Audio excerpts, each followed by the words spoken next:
Hello everyone and welcome to this newest edition of A Question of Cosplay. This is Remleiz from 40k Theories, and joining me this edition is Arbo, one half of the Arboreal Keyboard.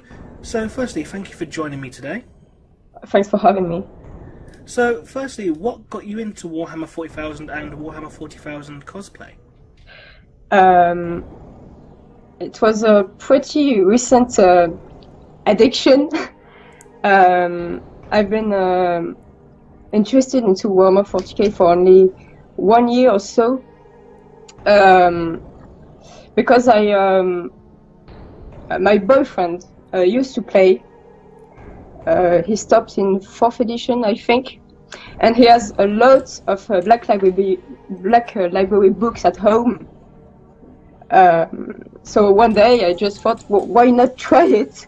And I read the books, John French books about Elkashir-man. So I didn't know anything about Warhammer 40,000, so I didn't understand much. But it's really what got me into it. It made me want to know more. And the book series that really got me into Warhammer 40k was the Horus Heresy, in fact. I really loved all the lore. So I continue to read all the books, and for the moment I haven't actually played yet because I don't have the time nor the money. I'm a student, so maybe one day. I'm sure a whole bunch of us can sympathise with the money issue. Yeah. So how long have you been cosplaying for? 2 or 3 years. I've started doing Arbo 1 year and a half ago. So when I got into Warhammer 40,000, I already knew how to build armor, and I mean, obviously I was going to make some cosplay from it. Okay, and take us through your process of designing a cosplay.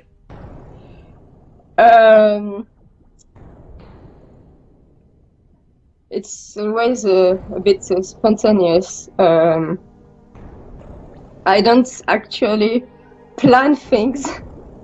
I know some people think about their upcoming cosplays for months, but it just sometimes I read a book or I watch someone painting his minis, and I think, oh, I should do that. So that's what happened with my custodies. I wasn't that interested in custodies because I saw them in the First Heretic and in the Burning of Prospero, and they were kind of not the bad guys, but I wasn't really a fan of them. And then I recently read The Master of Mankind, and you get to see things from their point of view, and it made me want to build a Custodes armor. So that's how it happens for most of my costumes. And what are the general reactions to your cosplays? People say, oh, it's huge, because I often build things like wings, really big wings. And I was asking, how do you get through doors? And I just duck, and you get used to it. I remember seeing your swooping hawk wings, yeah. and that's an impressive wingspan to say the least.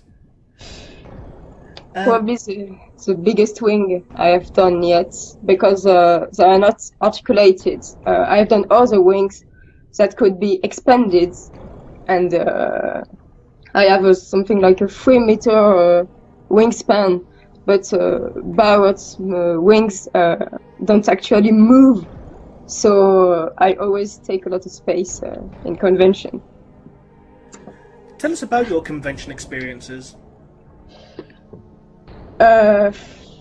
People are often happy to see Warhammer cosplays, because in France you don't see many of them.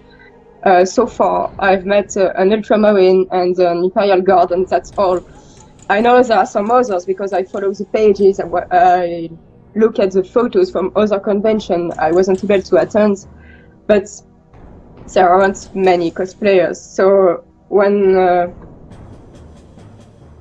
I met people who are fan of the universe, but I was super happy, and it's great. So we can talk about what chapter do you prefer, what's your favorite faction, this kind of thing, and we spent I don't know, something like half an hour talking to each other in the middle of the convention, just because we have the same passion.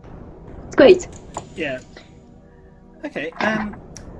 What is your favorite cosplay project?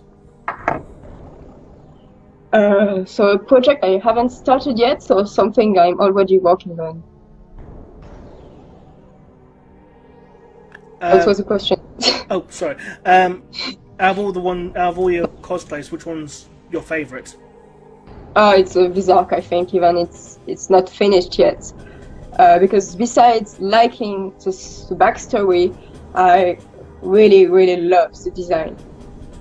So I like Elder Armor. I've done my first 40k cosplay was Lely's Spywask, Dark Elder, and Bowers was my second. And I have a lot of Elder projects, including James R, for example. Oh, nice. Yeah, nice hairstyle. And I really fell in love with the miniature when I first saw it, and I thought I'm going to build this. And I liked the backstories too, so everything was perfect. And I'm really looking forward to wearing it once it's finished. Okay. And which has been your most and least expensive project? That's a difficult question. Everything with fabric tends to be more expensive because I used foam for armor, which is kind of cheap, and fabric can get expensive. So it might be my custodes, since it will be my costume with the most close part, I think. I want to make a cape, I want to make a, I don't know what's called, a loincloth, something like that. Oh yeah. So it's probably gonna be the most expensive. There is already a lot of foam because it's huge, a huge armor. Because I'm making a Vexilla, I'm making a storm shield, I'm making everything. So it's probably gonna be that one. It sounds absolutely massive. Yeah, it's really big, but I adapted it to my own size. In fact, I'm not making a full-scale custodes, but it's still huge because those guys are really large, at least larger than I am. Yeah.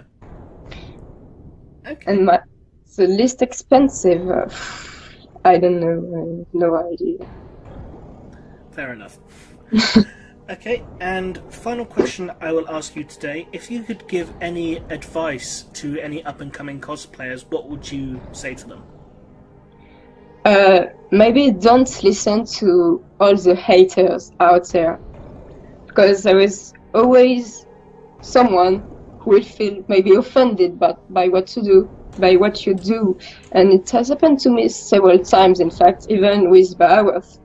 And there are people saying, as always, female over-sexualize their characters and are ruining cosplay.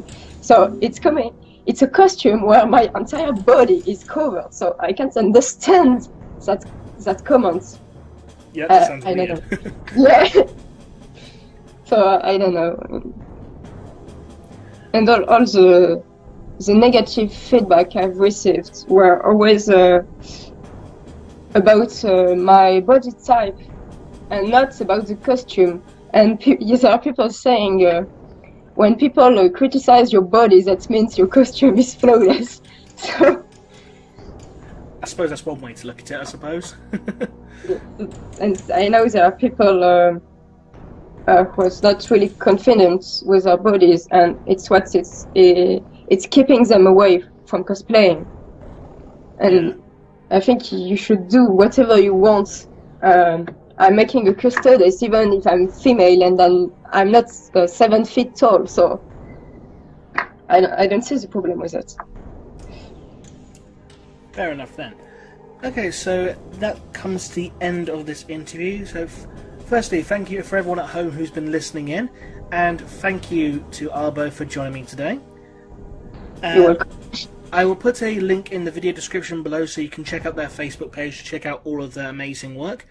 And until then, this has been Remleiz from 40k Theories, and I'll see you again next time. Bye bye.